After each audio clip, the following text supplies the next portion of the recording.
Peace, world. How you doing? It's your brother Mikey Fever. Welcome to another episode of NYP Talk Show, the rawest podcast within this conscious sphere.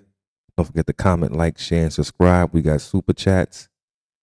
Do what you do to support the movement. Let's keep it moving. Tonight we have two special guests, two dear brothers that are not unfamiliar with this podcast. They are very familiar faces, and they do bring great information. We got our brother Magnetic from the Black Roundtable. Peace, Lord. And we got our brother Hassan, my RBG Peace. brother. I call the Pan-African guy. Though he don't label himself that, but I call him that. So, see, got people calling me right now. But yeah, man. So I'm happy to have you, brothers, man. How you guys been, man? It's been a minute. Man, just walking through it, man. family. Mm-hmm. Go ahead, brother. Just walking through it. I just got a root canal today, so I took a rest. I said, but let me make sure I can get up because I was looking forward to this conversation. And me and this brother here, brother Hassan. Definitely. You, Hassan? Shit, I ain't have much, but the brother had today was easy there. Root canal, boy. Yeah, bro. That's rough. I had a rough day, but I ain't had a root canal. Regular day, man. Happy to be here, man. Appreciative to be here, and impart some wisdom, man. And it's gonna be a great show, man. Most definitely, man. Let's get down to it, man. And yeah, those root canals are unpleasant. I had one 2 weeks ago, and I'm going back on the 16th. So yeah, not pleasant, bro. Tonight's show, we'll be talking about why is there conflict amongst FBA, the diaspora, and the Africans. As people may know, we haven't seen a lot of back and forth online amongst our Caribbean brothers, our Black American brothers, and our African brothers. And when I say Black American, those who label themselves as FBA. And I understand where the movement is coming from, but what I don't get is that all sides are having this uproar online. And I just want to get down to the bottom of it. So, we know with respect to all, I want to ask a question. I'm going to ask this one question. Whoever want to go first can, answer. How have different historical experiences shaped the identities of Black Americans, Caribbean, and African people? Well, one historical experience I want to talk about, which became actually a memorandum, is some people are familiar with this, some people are not. But I think it was Zygmunt Brzezinski who put out a memorandum. Not exactly sure. I think it was around 1978.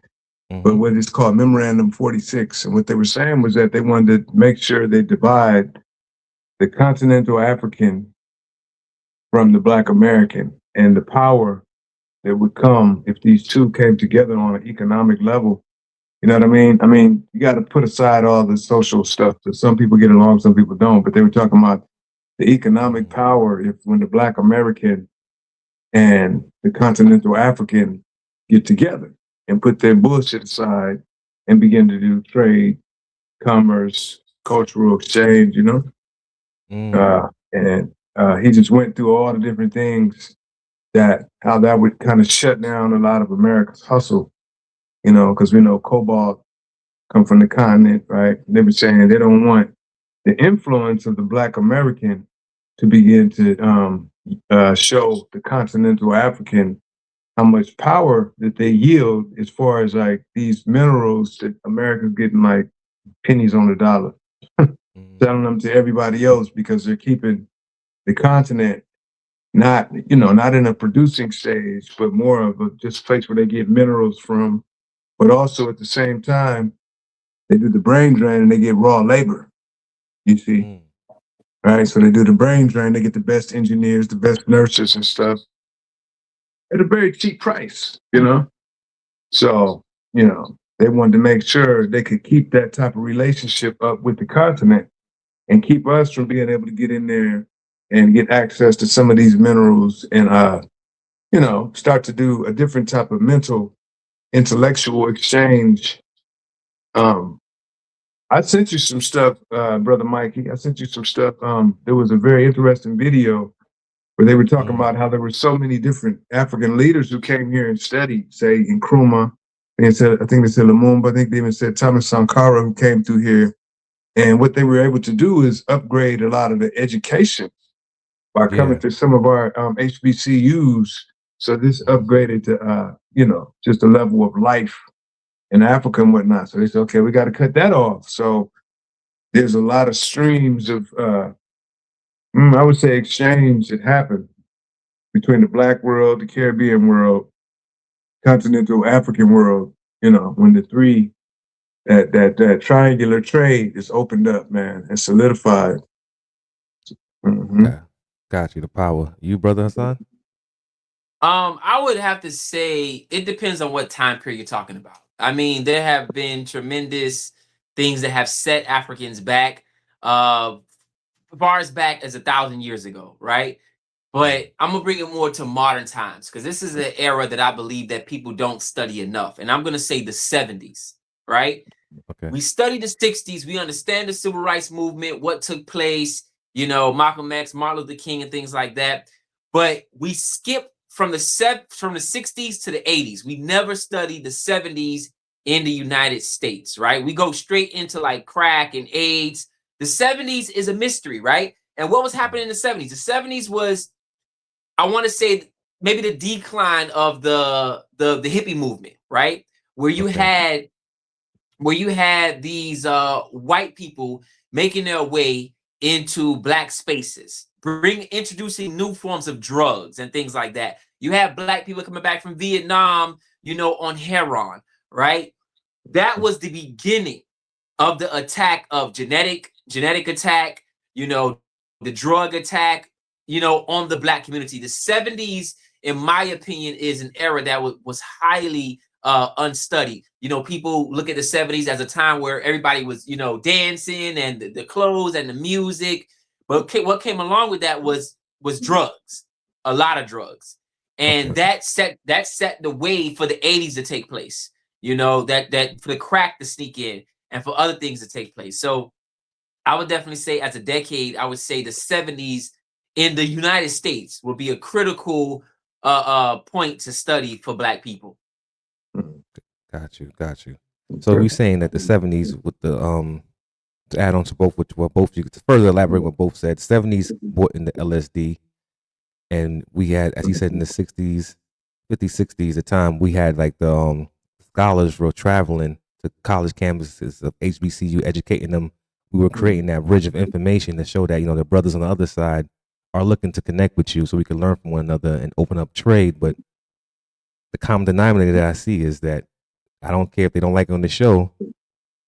The so-called devil had his thumb on everything, monitoring everything, basically preventing that bridge from happening, that connection.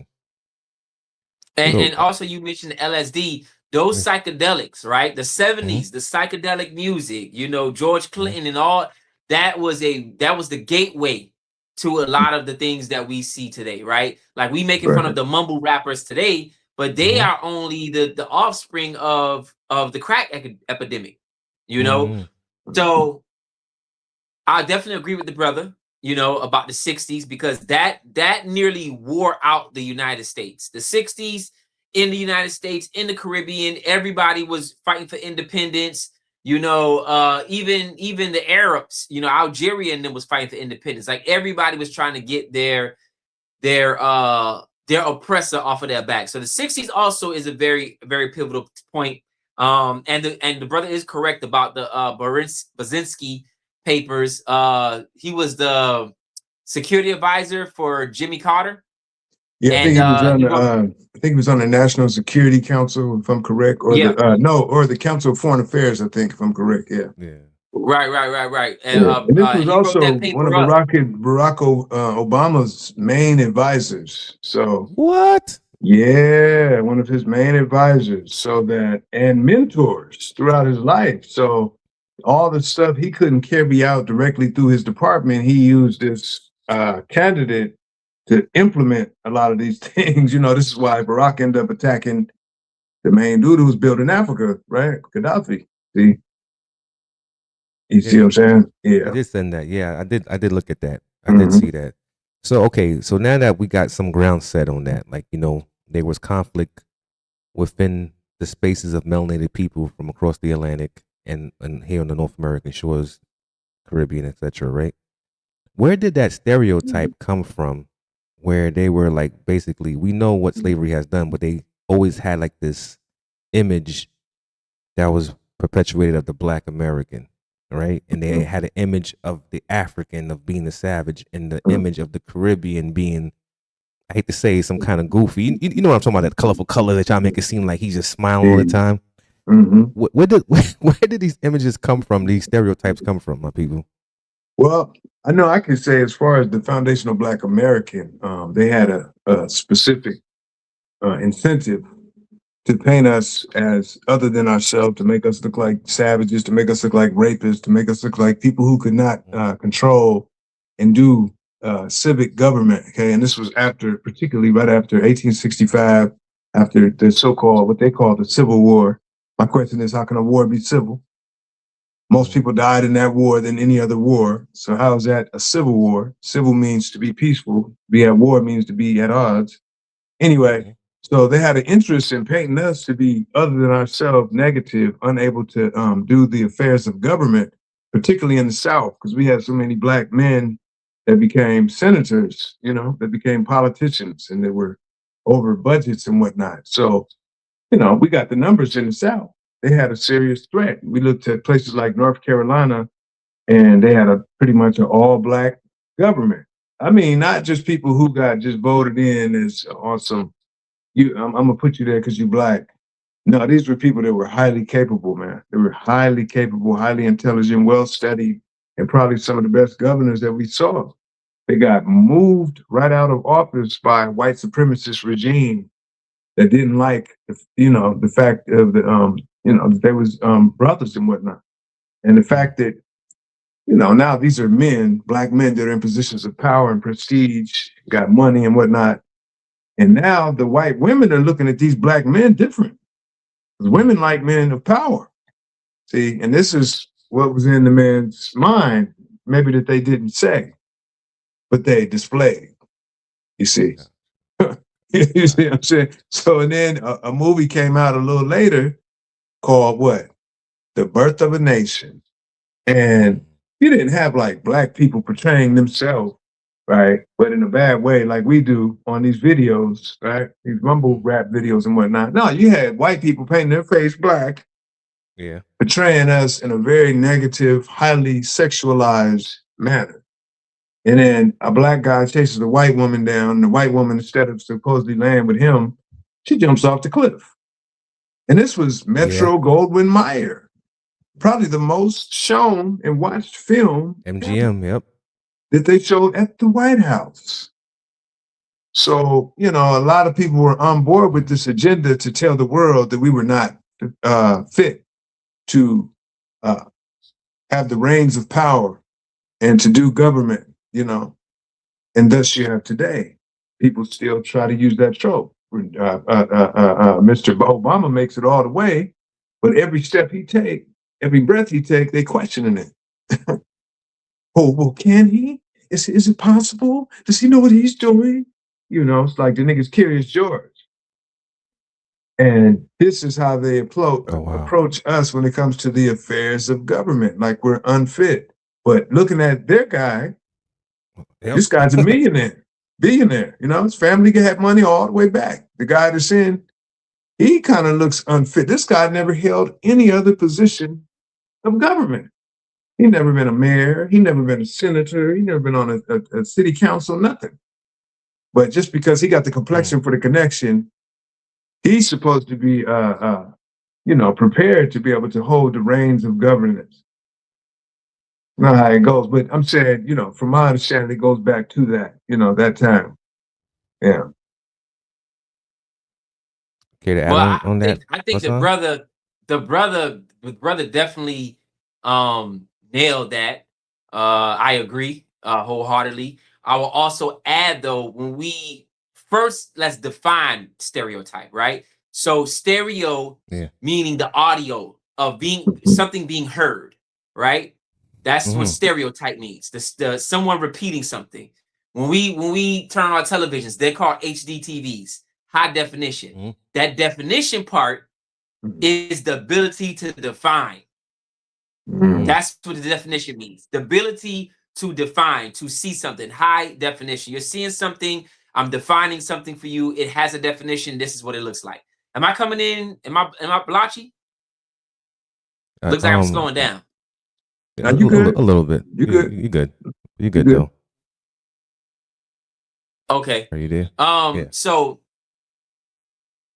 what's going on? Hold on. It's Mercury in retrograde. I'm telling you, it's communication. Yep. See, okay, my brother, you on time. Plus, serious New Year too. Yeah. Yeah. So yeah, when you're dealing with the stereotype, you're dealing with the audio aspect of hearing something. When you're dealing with high definition, you're dealing with the ability to see something, right?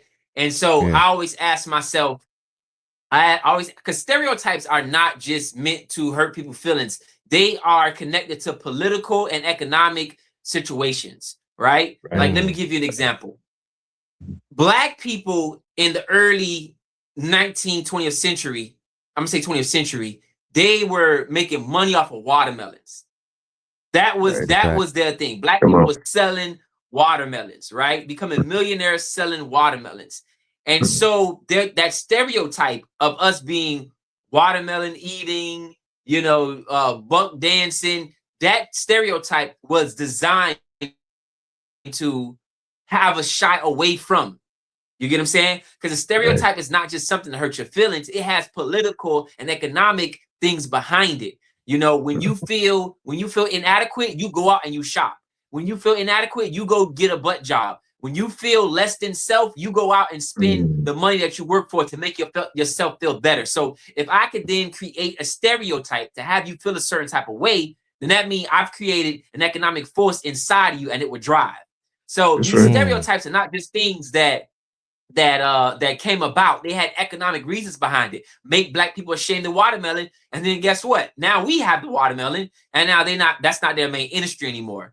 And so we have to understand that definitions have power. Stereotypes have power. You must learn to reject them and rise above them. But that's my consensus of where the stereotypes come from. I even equate it to this, right? Which one came first, chicken and the egg? We always say that.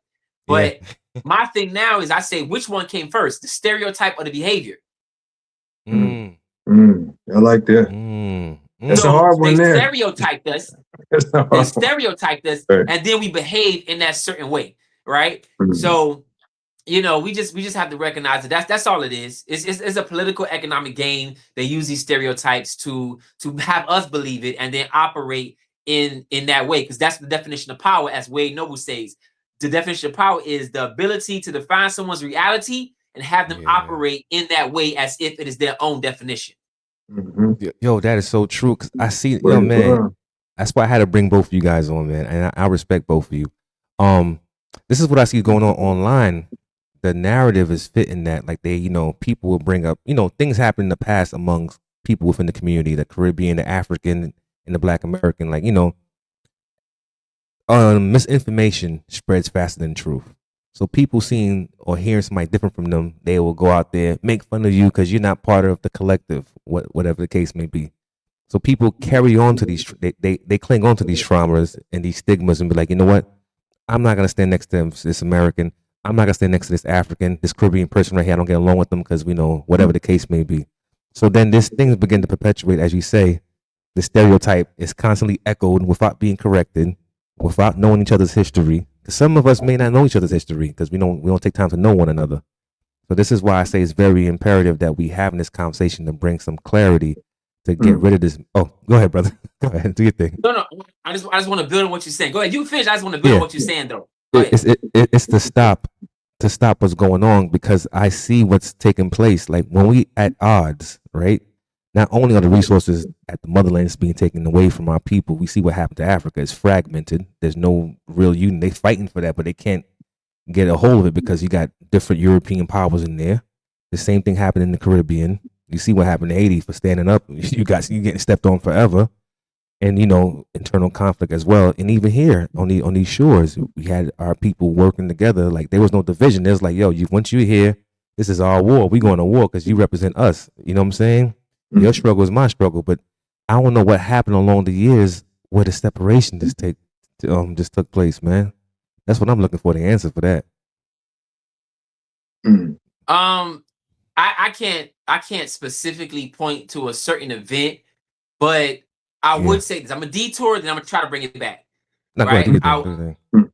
I would say this. The African in America, or the foundational Black American, however that particular person wants to identify, I respect the identification. But the African American, foundational Black American, they're in a very unique position, right?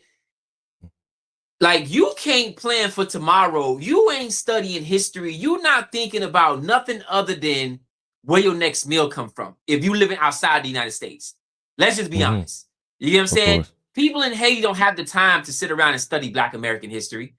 People in Uganda, unless you're in that upper echelon in your society, you trying to figure out where the next meal coming from and what's going on. Anybody who's traveled to Africa or to Caribbean, you know it's a hustle culture. Every dollar is the next dollar to the next day. Africans in America, Foundation of Black Americans, are in a unique position where Dr. Amos Wilson says that is a very slick game, that you can have libraries on every corner, but you induce the people to not want to study their own history, right? But there are a set group of African Americans who do know their history, who study their history intensely, right? But then there's some who do not. All the information is here. All the information is here. Opposed to on the other side of the African diaspora with the continental Africans and the Caribbeans, all the information is not there. We don't have the Dr. Francis Cress Welsings. We don't have the Dr. Amos Wilsons. We don't have all the great scholars that were permitted to the African American. You get what I'm saying? So there's a real matter of fact, 95% of schools in Haiti are still Roman Catholic. So talking about that education. Is that where you from, brother? Are you from Haiti? Is your background Haiti, brother Hassan? So my family traces back to Haiti, yes, but I was born here in the United States. Yeah. Okay, but your grandparents and whatnot, they from Haiti? Haiti? Yeah. Okay, right. And my father is Haitian by way of Benin, but that's a whole other story in itself. Likewise. I'm glad just to add on to what you said. Not to take away from that, but we had in Africa they had authors like Sheikh Anta Diop, which I find people don't really. What hurts me is he doesn't get the props that he deserves. Then you had the Ivan Van Sertima and the others that came out. What's that dude that wrote that book again, man? I read this book years ago. CLR James. CLR James. You know what I mean? Get out my head, founders of Pan-Africanism, a lot of them are, come directly out of the Caribbean. And specifically, when I think of this conversation, this part of the conversation, I think of who is the 5%, who is the 10%, who is the 85%. And I think each of these populations have a 5%, a 10%, and an 85%. Now, let me just say, we know the 85% is those who don't really have that much information, who are easily led in the wrong direction, hard to lead into the right direction, right? Okay, the 10% of those who do have the information, but they don't share. The 5% is those who are pretty much enlightened and trying to teach the 85%, right? Okay, so I would say each of these populations have that 5%, of the people who are well educated. Now, if the 5% from amongst the foundational Black American and say that 5% amongst the Caribbean, and when we look at the Pan-Africanist Conference, the 5th Pan-Africanist Conference, we see something like that happening, where the 5% from amongst each of us, or all of us, even from the continent, are all coming and sitting at the table. You see what I mean? And that's a good conversation, because these are people who are informed about each other and informed about themselves, have some knowledge of self, some knowledge of their brothers and sisters who are in other places and spaces.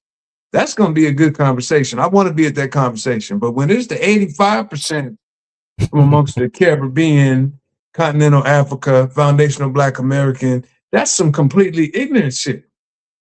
Oh yeah. That I wouldn't wipe my ass with on the worst day of my life.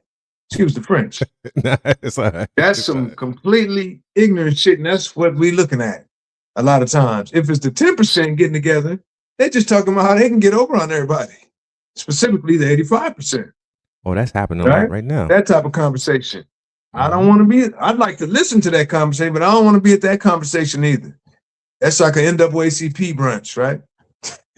Okay. No diss on the NAACP, because I've seen them do some good work, but they took a wrong street, you know what I mean, and ended up on a dead end, right? Many of us have, okay? So, you know, it's just about what aspect you're talking about, but I'm of the mind that this conversation here, this is the 5%, you know, those who know and those who teach, you know, those who have clarity, those of us who can get together and really, you know, bring diplomacy to the table and walk away. Everybody can walk away with a sandwich, you know, from that table. You know, I'm of the thought that that's who this is. And we have to just show more demonstrations of those type of conversations. When the 5% can get together, we can take the best part of all three of these different, you know, aspects of our people, bring it together and really give a good representation. Okay. You know what I mean? And not fall into these, what I call trauma traps and trauma triggers. See? Yeah. Oh, man. Anything with that on, Brother Hassan? With the conversation around the alleged diaspora wars, right? I have to take from the great ancestor, Dr. Amos Wilson. He says, if you want to understand any problem, it doesn't matter if it's black on black violence, if it's mass incarceration, drugs, if you want to understand any problem in society, do not look at who suffer from the problem, but look at who benefits from the problem. And then you will understand the problem more sufficiently, right? And so because a lot of us don't see how us disagreeing benefits white supremacy, benefits white liberals, benefits whites and non-whites, you know what I'm saying? Because Latinos ain't much, friends. Asians ain't much of our friends. Arabs ain't much of our friends. You know, Africans have no friends. But when we look at it from that perspective, when we give it that form of an analysis to say who benefits from our disagreements, it'll be a lot more clear. But also, a lot of us don't want to actually get along, right? Because a lot of us have what I classify as narcissistic nationalism, right? Yes. Because a lot of us have. I call it pseudo, but go ahead. go ahead. Yeah, I call it narcissistic nationalism because, again, when you look at the story of narcissism and you come out of Greek mythology, you know, this person, being all about self. It's about me. It's about me. And that really comes from a form of like inadequacy, feeling inadequate, but not being able to address it, right? So, you know, that happens in the Caribbean. You know, when we come here to the United States, a lot of us be super Haitian with the flags all the time, you know, waving them around. But it's just a form of narcissism. It's not real.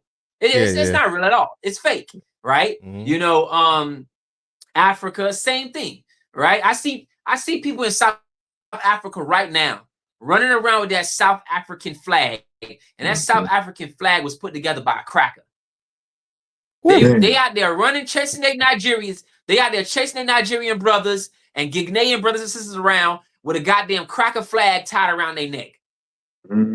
So when you have these borders that have been shaped by this European in your mind, and you then again remember, definition is the ability.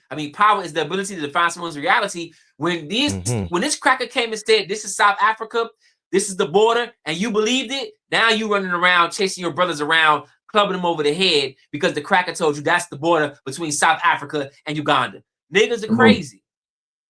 Yes, sir. And I like that you use the word cracker, family, because if you look at the lines in the continent, right, as opposed to the original joint of Africa that we have, which is all black, if you think of somebody cracking it, they look like cracks. Those Berlin, conference lines, it looked like cracks. And who put those cracks there? The cracker. What is a crack? Poetic. It's a compromise that's, made in a surface, right? But I would say the compromise came where they were able to break down the integrity of our unity and the integrity of our communication, right? And the integrity of our communities. And once he was able to crack and break down the integrity of our communities, right? And our communication amongst each other, he was able to come in stuff, you know, when a crack is made in something, stuff seeps out, but stuff seeps in. So a lot of good stuff seeped out of Africa, but a lot of negative stuff from the cracker seeped in through the crack. Mm. Mm. See? And we're Talk dealing about with the symptoms of all of those negativities of what seeped in through the crack and the stuff that seeped out. Because the stuff that seeped out was a lot of the, I would say, we talk about the knock culture. We talk about places like Mero. They don't talk about these ancient civilizations. They wiped a lot of these away to, you know, give way to the cultures that would do commerce with the European, but didn't do commerce with each other. You know what I mean? And here we are today. If I go from, I say Egypt, maybe to Ethiopia, a lot of times you got to go to Europe first, then come That's back crazy. to Africa. And it's like, well, you know, that's a crack that's there, but I think y'all could fix that crack. Why have they not dealt with that crack, that compromise that's been made between brother and sister states and whatnot? You know what I mean? Well, it's because it's definitely not the 5% of Africans who's running Africa. It's more of the 10% Africa with a European embellishment over it. Yo, that's so real what you just said. Yeah, man. So it's not, a lot of times it's not an Africa we can really relate to, because the Africa we left in the 15th century was united. It was one. Yeah. To add on to that, what you said was crazy that you have to fly out to Europe in order to get to navigate through Africa. There's a talking point that said a lot.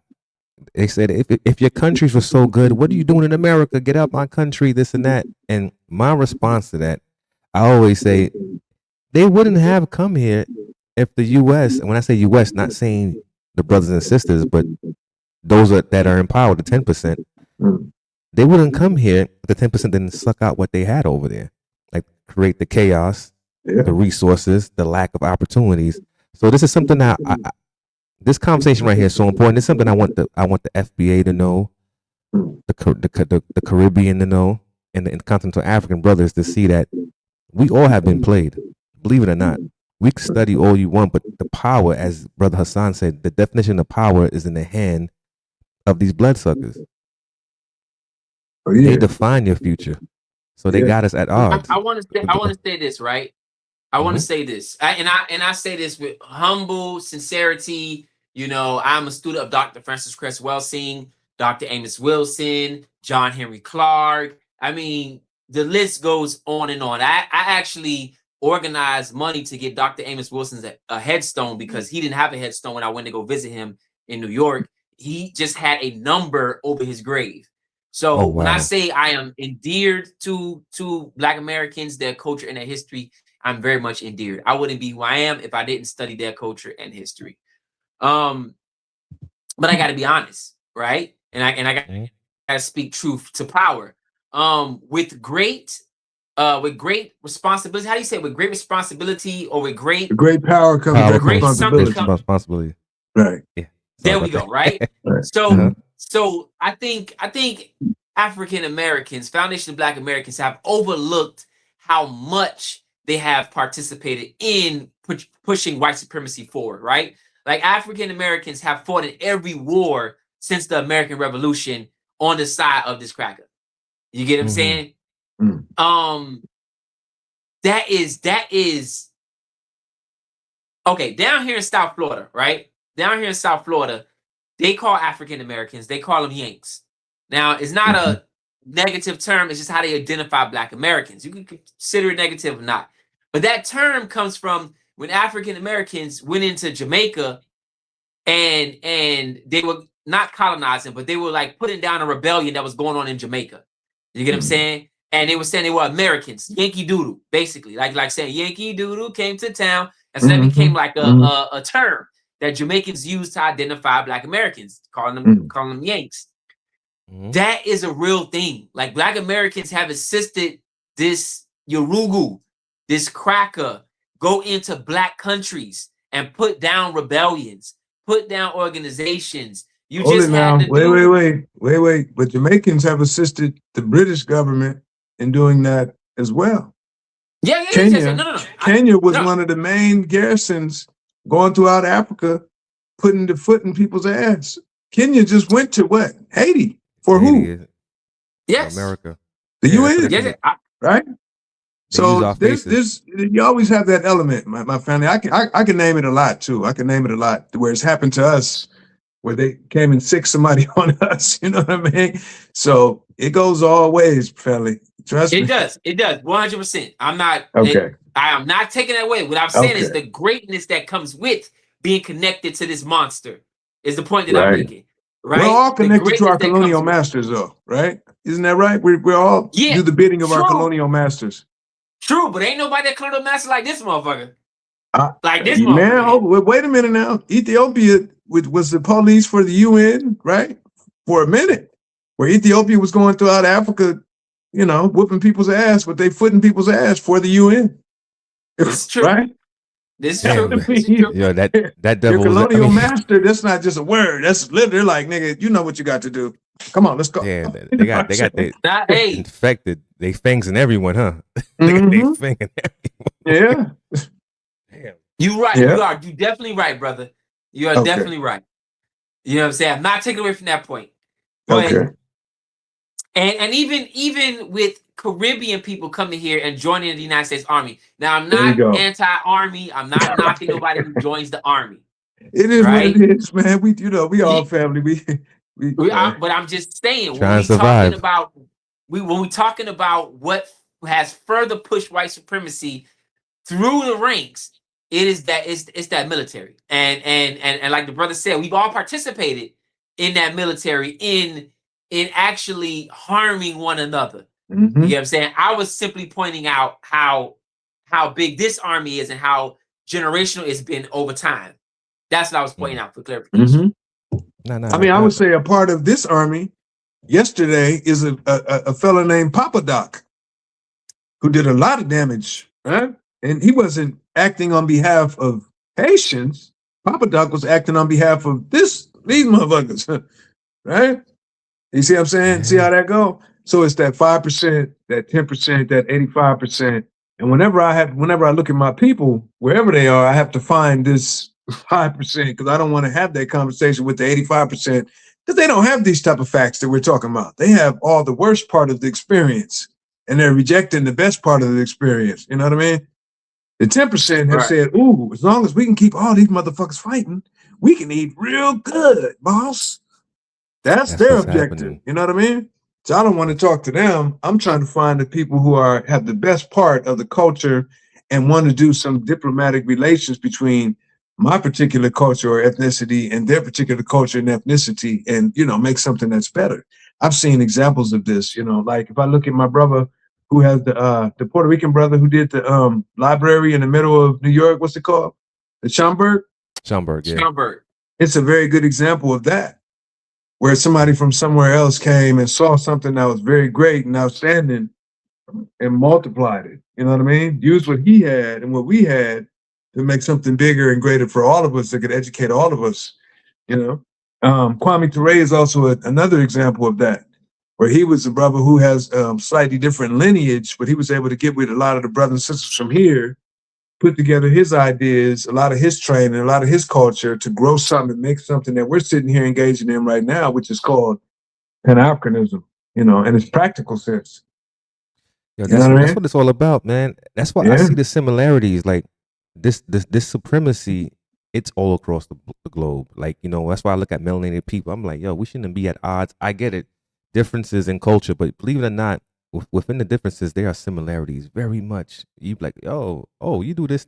Trust me, you can identify with it. There's certain places I could walk into a place, say for instance, a Trinidadian restaurant, Jamaican, whatsoever, or somebody from the South. I would find those similarities within that place. Like, yo, I can identify with this. I don't see no differences, but it's just the way it's proposed online as I call it, the propaganda, it's like, oh, we're not the same. And I'm like, that's strange. We have a lot of similarities outside of slavery. You get what I'm saying? Right. Can you get? Yeah, Yes, and you sir. know what? I don't necessarily have people saying that we are not the same. I don't have an issue with that, right? The Mhm. issue that I have is when you saying that comes from a divisive place. And that's kind of a little Yes. harder to determine, right? Yes. When they're saying it just from like, because in order to understand a group of people, you first got to understand their history. And I don't want to erase anybody's history, right? Never. So Never. what brought me closer to African American history and culture through studying it, respecting it, and recognizing that it is not my history. I just got here yesterday, right? But I have to understand the foundation of what I'm standing on, you know, because I am a black man. Regardless if my lineage That's is it. Haitian, I am a black man. That's So it. in being a black man in this society, I have to know what black men have dealt with. So I don't have an issue with people saying, "Oh, we different." Okay, that's fine. We still black. I Yeah. get that. Of You know what I'm course. saying? Well, and we're different, but I respect your history. I respect your culture. I respect the struggle. I'm with you in whatever the case may be. But when That's it. people say it from a divisive place, that's not like, yeah, you just saying that just because you're being divisive. Like, of course, I know we got different histories and different cultures, you know. But again, I'm a black man in this culture. I am not of the culture. Like I didn't I wasn't birthed from it. But Mhm. again, I'm here, you know. And it's so interesting about like let me explain how white supremacy works, right? How my brother was saying that the 85, the 10, and the 5. So interesting. I remember one instance, right, where I got put over by a police officer, a white guy, and he's Yeah. walking up to the car, hand on the gun. I see him in my rear view. He walking up, hand on the gun. He like license registration. I say, all right, officer, I'm gonna get the license registration. I give him my ID, give him my registration. He looks at my ID, and don't lie, he says, "Oh, you're Haitian." I said, "Yeah," and he takes all. I can see the calmness just go out of his body. He got friendly, he got calm, he got real, because in his mind, he recognized I don't have a connection to this country the way that Black Americans do. My connection to police may not be the same as Black Americans do. You get what I'm saying? There's a real connection that goes with that. But now when I go to France, and they say, "Oh, you Haitian," they treat me like shit. The white people, they treat me like shit. But they take a Black American who doesn't have that connection. They take a Black American and they're like, "Oh, we love hip hop." Francais, "Oh, we love hip hop." You get what I'm saying? Oh, Because okay, I see what you're saying. they understand that they wronged your people. Okay. They wronged your people, and they have that. They still feel that we wronged the Haitians. So when the Haitians come to France, we treat them like shit. When the Africans come to France, we treat them like shit. When the Black American come, we doing all the beatboxing, the pop locking, we doing all the shit when the Black American come. You get what I'm saying? Entertainment. That's what it is, unfortunately. So when we understand that white people operate differently, when they treat us differently based on how they want to use us and how they operate with us. Oh, you get what I'm saying? No, they work that like a motherfucker. Like a mug. And you know, we the key fail is, to miss that. and you know, you said something important, family. We always have to okay, because we know white supremacy is international. Period. It's a machine that operates international. Okay, its scope, its intelligence that it uses. Period. They'll take an idea that's from over here in white supremacy. When it stops working there, they'll fly it to somewhere else. This is why after in 1865, we shut down a certain apparatus of white supremacy. 20 years later, the Berlin Conference is happening. Literally, where they expand the operation. Where they tested it here in America, they said, okay, well, these niggas ain't going for it, so let's expand the operation. They shipped it over here to Africa. Same operation, just in a different place, different space, and a slightly different face. You know what I mean? Now, if we're all sitting at the round table, we could say, well, look, man, they got intelligence on us. They're doing intelligence on us. We exchange information. Okay, now this is who's coming. The French is coming, the Germans is coming, the British is coming. Spain might be coming, Portuguese might be coming, Italy might be coming too. This is how each one of these guys get down. This is their get down. Because we got people who done rocked and had to deal with all of them.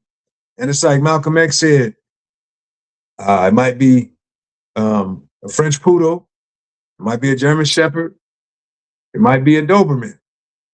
They all dogs. Yep. You know what I mean? You just have to know how each dog gets down. To get down and the way of each dog so that dog cannot what? Bite you. On your back. You see what I'm saying? And this is the importance of these conversations. They do intelligence on us to see how we get down, determining what region that we're from based on the region, and we got to do the same thing, intelligence.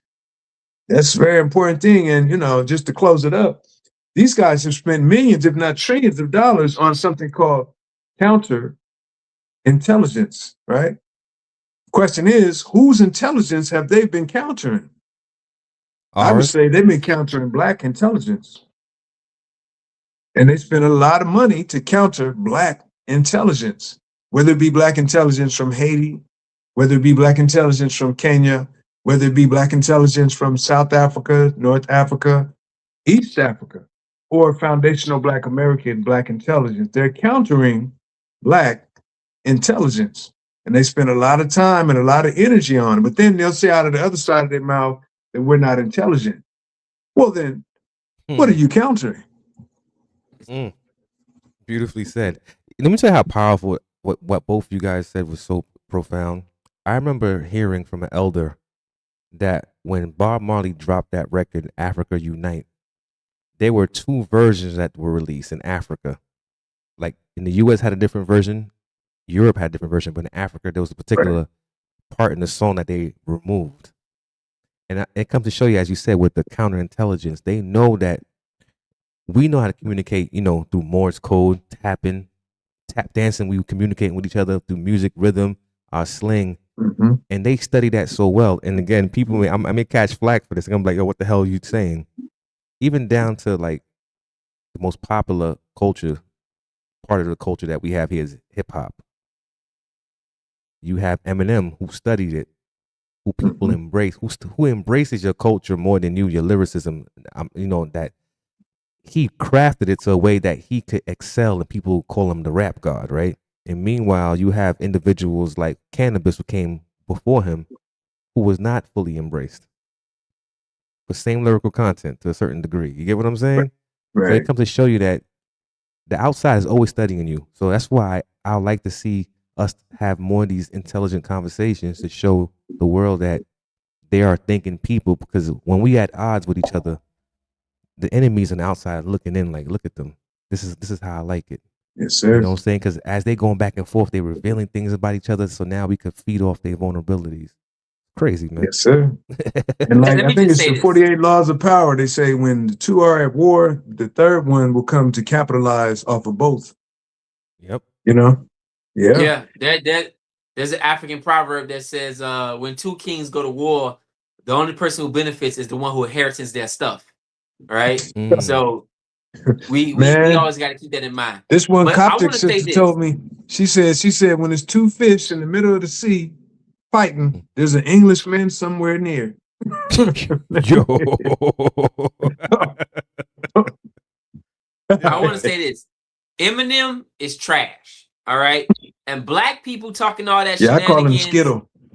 he trash. Talking all that shenanigans about he up there, he the rap guy, he rap this.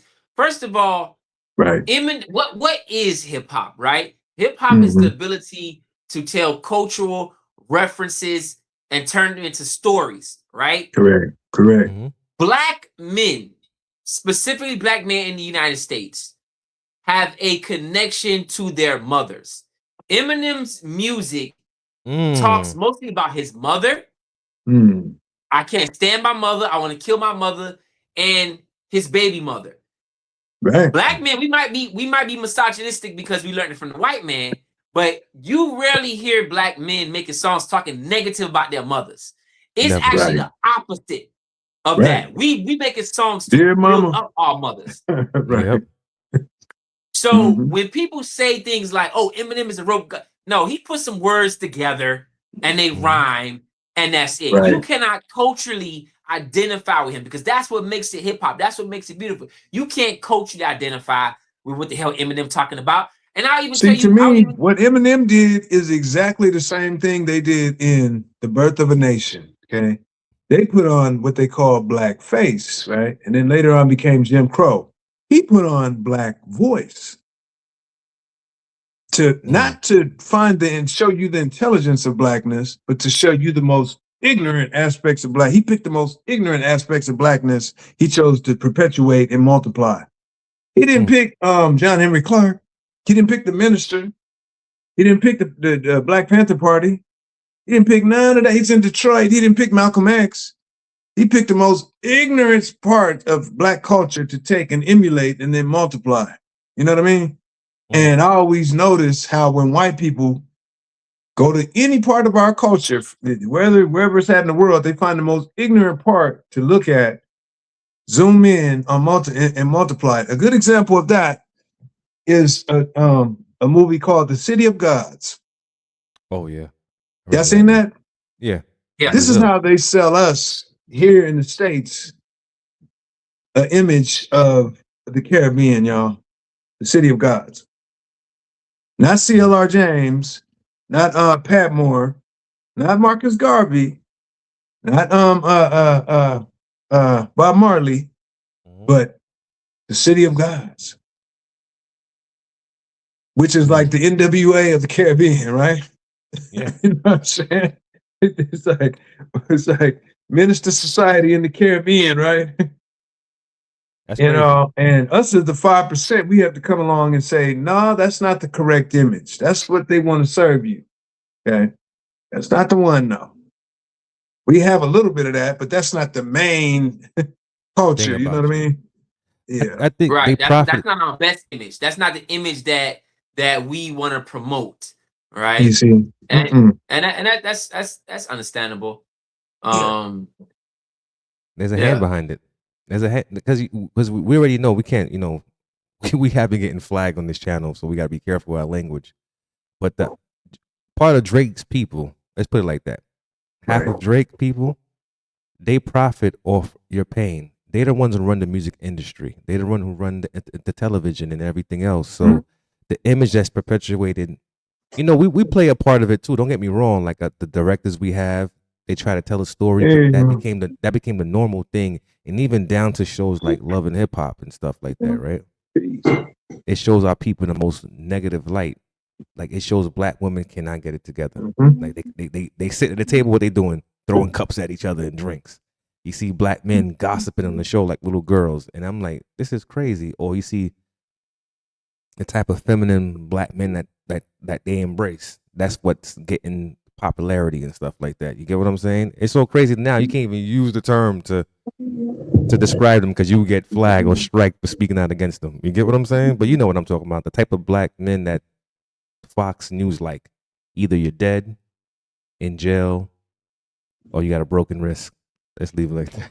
You get what I'm saying? Or all of the above. So it's wild. And you know, they call that toxic masculinity, in the sense that when you see brothers like us having these conversations to better our people to move forward, they look at it as, oh, this is being toxic, or they sound like they want to engage in some kind of war. No, we waging war on the minds, on the psyche of our people, because I'm tired of seeing us. When I say us, I mean all of us around the world, viewed in the light of savagery, where we're the ones who endured the savagery for 400 plus years. Yeah, you get what I'm saying? I wouldn't, as Malcolm said, I didn't come here to change the mind of white people. I came to change the mind of black people, how they see themselves, right? Exactly. And so I don't care about the how white people view us. I care about how we then interpret that and move throughout the world, because that's the real problem. You know what I'm saying? Kwame Ture said, if you racist, that's your problem. But if you got power to lynch me, that now becomes my problem. You know what I'm saying? So I don't care how they feel. You know, it's the part is they have the power to get people's minds who may not be so strong enough to fight off those stereotypes. You know, white people, you know, oh, you're aggressive, Hassan. Oh, you did. I don't care. I don't give a damn. You know, I always say this. My father will always say this. He would say, I don't fear the white man. I fear the black man who wants to impress the white man. Yo, that's who I fear. Yeah. You know, I said that the other day on the show. I said this on the COINTELPRO episode. I was saying that. I said, it's not the white man I'm worried about. It's my own brother that's gonna pull the trigger, because I said it all the time. Yeah. It was a white he's man. way closer to you. Exactly. It was a racist white ideals and men that got to Malcolm, that got to Patrice Lumumba, that got to many others, and it was That's right. black fingers behind the trigger that did it. That part. That's the crazy part, man. And this is what I respect you brothers for really coming out here and talking about this, man. What's the last thing you guys could give to our people across the globe to try to, create a bridge of communication? What's the last piece of advice would you give? Because we got to have a part 2 of this. Absolutely. Sure. Absolutely. I would say, just a shout out, man. To y'all who are, it's a lot of things going on. We got a Republican Party, we got a Democratic Party, we got a Green Party, but none of them are really representing our interests. What I say is that we have our own party. Unfortunately, it has been promoted as other than a political party. It's been promoted as a gun club, as a social club, etc. And that party is, I say, the new Black Panther Party .black. That's the website you could go to. Join us. And a lot of the things we need to be advocating for as a people. Because in the new Black Panther Party, you could be from any part of the continent, any part of the Caribbean or America. It started here. But we have a place and a space for all of our people where we can move some of these things into its proper perspective. The first dimension of that being dialogue, good, intelligent conversation. So once again, I ask y'all to go to the new Black Panther Party .black. It's a website. If you're interested, sign up. Or you could just come sit with us and get with us and read through the website, get some good information. Because, a lot of times we do stuff that's random, but the stuff that we do consistent is the stuff that we do through organizations.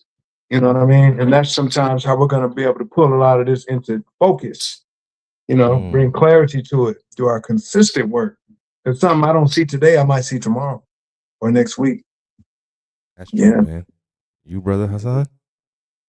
So right now I got a GoFundMe going on all my social media platforms. I'm trying to raise some equipment so that I can start shooting these documentaries, because again, like the brother said, we got to control the narrative. I haven't seen any good documentaries on the movement out of Philadelphia, right? I haven't seen any real good documentaries on the Haitian Revolution, like a really intense documentary, right? I haven't seen, it's so many documentaries and stories that need to be told. And a lot of times, depending on where the director is directing you to see, or the producer is producing the images, the documentaries don't really hold any value, Like you can tell, you could tell a story, but we got to be honest. Every story that's being told is being told for a reason. And so I have this GoFundMe going right now. I'm trying to even use the equipment. It doesn't matter if it's used equipment. If you want to donate, put some money on it. I appreciate it. Everything's going to go to me buying this equipment. So if anybody sees this, Brother Hassan, you can go and support that. I'm also wrapping up on my book that I'm about to drop, From Malcolm to Me. I'm still shaky on the name, but we'll see about that. And that's going to be a whole bunch of essays. One of the essays I just finished up, and I put out some samples of the essay to a few friends, and they were loving it. So let me give you a little bit of backdrop. So 2010, the earthquake hit in Haiti, right? Yeah. And just recently, an earthquake hit in Venezuela. Massive earthquakes killed thousands of people, right? Yep. And so what I recognize is that from the lens of Afro-pessimism, right? What I recognize is that what's being put out there in the media and being said by local people and community members are two different things. When the earthquake happened in Haiti, it was basically, it happened because of voodoo. because of, you know, this disobeyment to God, because of et cetera, right? This is what the news was saying. This is what Pat Robertson was saying. This is what Haitians were even saying, right? About this earthquake. When Venezuela hit, we have to help them, you know, et cetera. So the conversation is a lot different, you know, versus the earthquake in Haiti. So I just wrote a paper on that. I'm finishing up some works on that. But if I had to give some words, I would say Sankofa. And Sankofa is the Chi word for basically like remember, right? Yeah. And we always got to remember, because to remember is to bring whole, right? That's to right. remember, to put back together. The opposite of that is to dismember, right? That's a fact. And I think even if you don't feel like doing your 23andMe, there are so many things that you could pull from different African cultures. You get what I'm saying? You don't have to say I'm specifically from this African place in this African time, because that particular place may not have been there 3,000 years ago, but it's there now. Right. Okay, but that doesn't mean that you're not African, you know? So I pick out little things from Africa that I want to use in my life. The proverbs, the customs and things like that. And what doesn't work for me, I push it to the side. Because that's what culture actually is. It's a building yourself up. It's a structuring yourself, a way to do things throughout your life. So I don't need to say, oh, Haitian culture or this culture. I could pick from each culture that I need that suits me and benefits me. And so all I'm asking for African people is to remember, to put yourself back together. What were you before slavery? What were you before the Arab invasion? What were you before Kemet fell? You know what I'm saying? Remember. Simply remember. God. I like that, bro. Thank you for that. And I need both of you guys to send me your links of whatever project you guys are working on or product, so we can put it up on our, you know, our Facebook and under the description for this video, because you know we got to get, as Brother Magnetic always, he has this organization called the Black Roundtable. This is what the Black Roundtable is. You know what I'm saying? I don't know. I'm not trying to hijack your movement, but this is what it's about. It's all of us coming together at a table. You know what I'm saying? We dialogue and we sharing ideas, because they do it. You know what I'm saying? When they do it. This was truly a Black Roundtable discussion, though, I must say. Yeah, indeed. Yeah. Just the whole theme and narrative of it, you know, and the way it went. And I'm hoping we can have many more of these, because, I mean, we can listen to the 85% talk, but we already know where they're going with it. Exactly. So the only real true light that's going to come out of this is when the 5% from all these different, you know, places and spaces stand together and conversate, period. Yeah. Definitely. But we need that. With that being said, my brothers, I appreciate y'all. Much love, much light to y'all, power and respect. Yes, you guys rock out. NYP people, don't forget to comment, like, share, and subscribe. Repost, re-listen. You just got educated by two brilliant brothers. With peace that to the being gods said, and earths and the civilized people. well, no doubt. With that being said, we are out. Peace.